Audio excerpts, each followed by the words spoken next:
आप सभी को मेरी नमस्ते और जय हिंद। मेरा नाम आभास सैनी है। वर्बल मैथ बाय आभास सैनी में आप सभी का स्वागत है। 8 अगस्त 2022 एसएससी सीजीएल मेंस 2021 उसका क्वेश्चन है ये। ठीक है, सवाल है सम ऑफ थ्री प्राइम नंबर। तीन प्राइम नंबर है। प्राइम नंबर के बारे में आप जान लीजिए। प्राइम नंबर वो नंबर होते हैं जो जिनका फैक्टर 1 और वो खुद होते हैं। ठीक है, यानी कि अगर आप उनको विभाजित करोगे तो 1 से तो सारे नंबर विभाजित हो जाते हैं, अपने आप से विभाजित हो जाते हैं। For example 2, 3, 5 and so on. आपको पता होना चाहिए कि प्राइम नंबर हमेशा सिर्फ एक ही इवन नंबर होता है, वो होता है 2, और बाकी जितने भी प्राइम नंबर होंगे वो ऑड की फॉर्म में होंगे। राइट। और भी प्राइम नंबर के बारे में बहुत सारी चीजें होती है जो रिक्वायर्ड नहीं है इस पर्टिकुलर क्वेश्चन के लिए, तो ये वार्म अप आपको मैंने दिया। अब मैं बात करता हूं इसने क्या बोला। इसने बोला कि तीन प्राइम नंबर का जोड़ है। तीन प्राइम नंबर का जोड़ है एक्स का, वाई का और जेड का 70। देखिए, जब आपने पढ़ा कि जो प्राइम नंबर होते हैं वो दो और सारे ऑड होते हैं, जितने भी होंगे प्राइम नंबर वो ऑड होंगे। दो एक इवन होता है।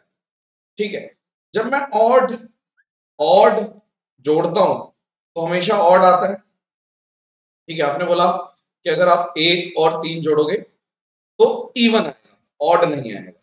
ठीक है, लेकिन अगर आप ऑड ऑड और ऑड जोड़ोगे, यानी कि इन दोनों को जोड़ के अगर इवन है, इवन में अगर मैं ऑड जोड़ता हूं तो हमेशा ऑड आएगा।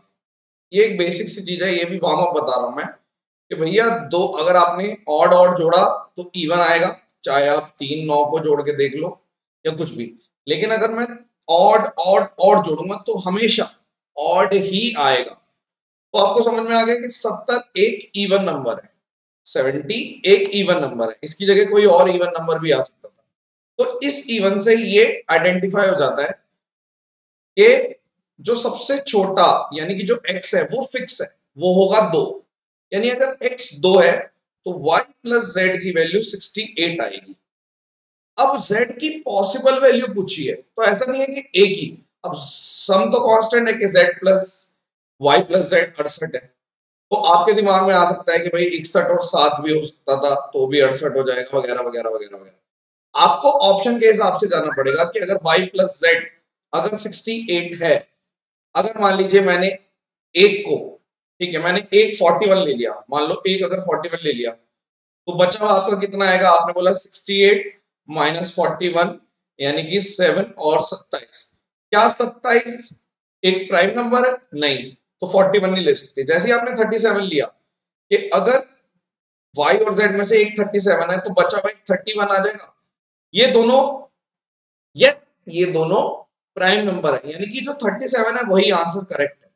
और आपको समझ में आ गया कि 2 और फिर 31 और फिर 37, यानी कि ये x है, ये y था और ये z था। इस टाइप के बहुत से क्वेश्चन आप अगर देखेंगे तो पहले भी हैं, कोई नया टाइप नहीं है ये। ठीक है, बस एक ही चीज आपको पता होनी चाहिए, क्या कि प्राइम नंबर सिर्फ 2 इवन होता है। एक ही प्राइम नंबर है जो कि है 2, वो इवन है, बाकी सारे प्राइम नंबर ऑड होते हैं। और जब आप तीन ऑड को मिलाओगे तो हमेशा ऑड ही आएगा। बट अगर यहाँ पे आउटपुट में इवन है तो इसका मतलब इनमें से कोई एक इवन जरूर रहा होगा, और वो एक इवन 2 है। तो बाकी बचे हुए का सम कांस्टेंट था जो था 68। तो 68 में आंसर आप 61 और 7 मतलब इधर से भी निकाल सकते थे, बट इनमें से कौन सा पॉसिबल आंसर है वो पूछा है। ठीक है, तो इनमें से ये वाला आंसर था। तो सही है क्वेश्चन, ठीक ठाक क्वेश्चन है। एक चीज ध्यान रखिए, पेपर आसान होने का मतलब ये नहीं होता कि सीट्स बढ़ गई हैं। सीट्स उतनी हैं, पोस्ट जॉब उन्हीं को मिलेगी। सही है, खुशी की बात है। इस टाइम पे बहुत सब मैक्सिमम लोग बहुत ज्यादा खुश होंगे कि बहुत ही आसान पेपर आया है, मजा आ गया ये वो। तो आप 18 नवंबर वाले बच्चों से पूछ लेना कि कितने खुश थे वो। ठीक है, बस वहां पे नॉर्मलाइजेशन था। एक और मैं एडवाइस देना चाहूंगा। एडवाइस ये है कि आप लोगों को टीयर 3 की अब तैयारी ढंग से करनी है, जोर शोर से। क्यों? क्योंकि टीयर 3 में भी कम मार्क्स देने लग गए हैं ये। अगर नहीं विश्वास तो पता कर लीजिएगा, लास्ट जो हुआ था। तो टीयर 3 की जोर शोर से तैयारी करनी है, ये मेरी एक आपको रिकमेंडेशन है, एक एडवाइस है। अगर आप फॉलो करेंगे आपका फायदा होगा। चलिए, थैंक यू सो मच। और अगर आप आज मेंस का पेपर देने गए हो और आपको लगता है कि कोई और क्वेश्चन यूट्यूब पे कराने लायक था, ठीक है, तो वो मैं करा दूंगा। चलिए, thank you so much. Session dismiss. Bye. भेज देना क्वेश्चन, आप ईमेल भी कर सकते हो या कमेंट सेक्शन में लिख दो।